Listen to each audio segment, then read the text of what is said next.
সংসদে তার চক্রব্যূহ মন্তব্য পছন্দ হয়নি দুজনের, তাই তার বিরুদ্ধে ইডি অভিযানের চক্রান্ত করছে কেন্দ্র।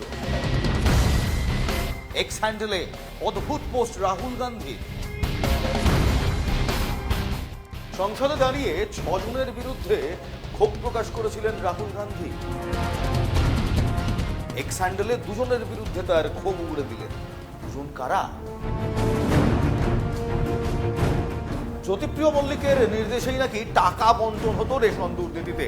দিগঙ্গা থেকে গ্রেফতার তৃণমূল নেতা তার ভাই। রেশন দুর্নীতির তদন্ত কোন দিকে এগোচ্ছে? তদন্ত এগোচ্ছেই নাকি শুধুই গ্রেফতারির বহর? আমি ইলমাজ, আর আজ আমার সঙ্গে দেখুন 7টার শক্তিশালী, ঠিক সন্ধ্যে 7টায় NKTV বাংলায়।